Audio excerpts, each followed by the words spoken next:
بسم اللہ الرحمن الرحیم۔ فضائل رمضان۔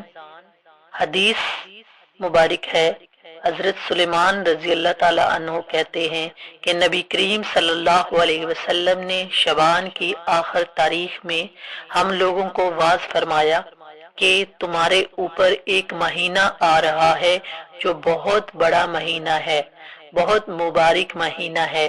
اس میں ایک رات ہے شب قدر جو 1000 مہینوں سے بڑھ کر ہے۔ اللہ تعالیٰ نے اس کے روزے کو فرض فرمایا اور اس کے رات کے قیام یعنی تراویح کو ثواب کی چیز بنایا ہے۔ جو شخص اس مہینہ میں کسی نیکی کے ساتھ اللہ کا قرب حاصل کرے گا ایسا ہے جیسا کہ غیر رمضان میں فرض کو ادا کیا، اور جو شخص اس مہینہ میں کسی فرض کو ادا کرے وہ ایسا ہے جیسا کہ غیر رمضان میں 70 فرض ادا کرے۔ یہ مہینہ صبر کا ہے اور صبر کا بدلہ جنت ہے، اور یہ مہینہ لوگوں کے ساتھ غمخواری کرنے کا ہے۔ اس مہینہ میں مومن کا رزق بڑھا دیا جاتا ہے۔ جو شخص کسی روزہ دار کا روزہ افطار کرائے اس کے لیے گناہوں کے معاف ہونے اور آگ سے خلاصی کا سبب ہوگا، اور روزہ دار کے ثواب کی مانند اس کو ثواب ہوگا، مگر اس روزے دار کے ثواب سے کچھ کم نہیں کیا جائے گا۔ صحابہ رضی اللہ تعالی عنہم اجمعین نے عرض کیا کہ یا رسول اللہ صلی اللہ علیہ وسلم، ہم میں سے ہر شخص تو اتنی وسعت نہیں رکھتا، اتنی طاقت نہیں رکھتا کہ روزے دار کو افطار کرائے، تو آپ صلی اللہ علیہ وسلم نے فرمایا کہ پیٹ بھر کھلانے پر موقوف نہیں، یہ ثواب تو اللہ جل شانہ ایک کھجور سے کوئی افطار کرا دے، یا ایک گھونٹ پانی پلا دے، یا ایک گھونٹ لسی پلا دے، اس پر بھی مرحمت فرما دیتے ہیں۔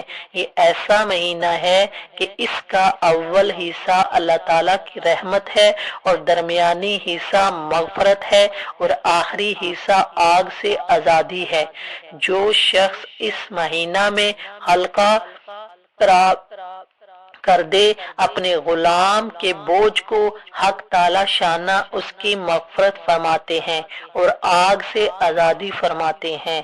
اور 4 چیزوں کی اس میں کثرت رکھا کرو، جن میں سے 2 چیزیں اللہ کی رضا کے واسطے، اور 2 چیزیں ایسی ہیں کہ جن سے تمہیں چارہ کار نہیں۔ پہلی 2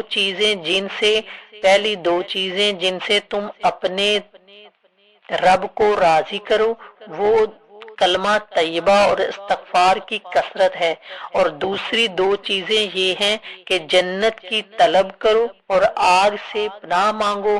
جو شخص کسی روزہ دار کو پانی پلائے، حق تعالی قیامت کے دن میرے حوض سے اس کو ایسا پانی پلائیں گے جس کے بعد جنت میں داخل ہونے تک پیاس نہیں لگے گی۔ سبحان اللہ۔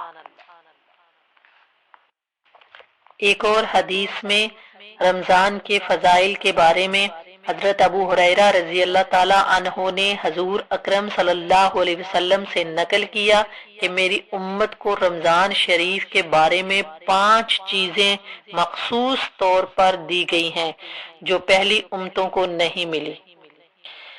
ایک یہ کہ ان کے منہ کی بدبو اللہ تعالیٰ کے نزدیک مشک سے زیادہ پسندیدہ ہے، مشک خوشبو ہے۔ نمبر 2 یہ کہ ان کے لیے دریا کی مچھلیاں تک دعا کرتی ہیں اور افطار کے وقت تک کرتی رہتی ہیں۔ نمبر 3 جنت ہر روز ان کے لیے آراستہ کی جاتی ہے۔ پھر حق تعالی شانہ فرماتے ہیں کہ قریب ہے کہ میرے نیک بندے دنیا کی مشقتیں اپنے اوپر سے پھینک کر تیری طرف آویں۔ نمبر 4 اس میں سرکش شیاطین قید کر دیے جاتے ہیں کہ وہ رمضان میں ان برائیوں کی طرف نہیں پہنچ سکتے جن کی طرف غیر رمضان میں پہنچ سکتے ہیں۔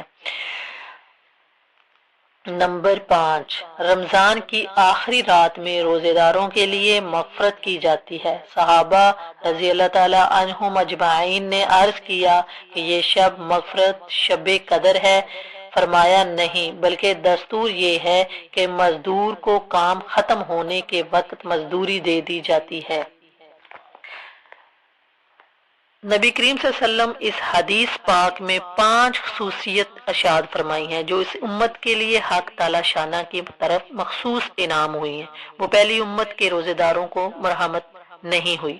کاش ہمیں اس نعمت کی قدر ہوتی اور ان خصوصی عطایا کے اصول کی کوشش کرتے۔ اول خصوصیت یہ کہ روزے دار کے منہ کی بدبو جو بھوک کی حالت میں ہو جاتی ہے حق تعالی شانہ کے نزدیک مشق سے بھی زیادہ پسندیدہ ہے۔ سبحان اللہ۔ دوسری خصوصیت مچھلیوں کے استغفار کرنے کی ہے، اس سے مقصود کثرت سے دعا کرنے والوں کا بیان ہے۔ تیسری خصوصیت جنت کا مزین ہونا، یہ بھی بہت سی حدیثوں میں وارد ہوا ہے کہ اللہ پاک جنت کو روز آراستہ کرتے ہیں اور پھر جنت انتظار کرتی ہے نیک بندوں کا۔ چوتھی خصوصیت سرکش شیاطین کا قید ہو جانا، جس کی وجہ سے معاصی کا زور کم ہو جاتا ہے۔ رمضان مبارک میں رحمت ہی رحمت ہوتی ہے۔ جوش اور عبادت کی کثرت کا مقتضی یہ تھا کہ شیاطین بہکانے میں بہت ہی انتھک کوشش کرتے ہیں اور ایڑی چوٹی کا زور ختم کر دیتے ہیں، اور اس کی وجہ سے معاصی کی کثرت یعنی گناہگار کی کثرت اس مہینے میں اتنی ہو جاتی ہے کہ حد سے زیادہ، لیکن باوجود اس کے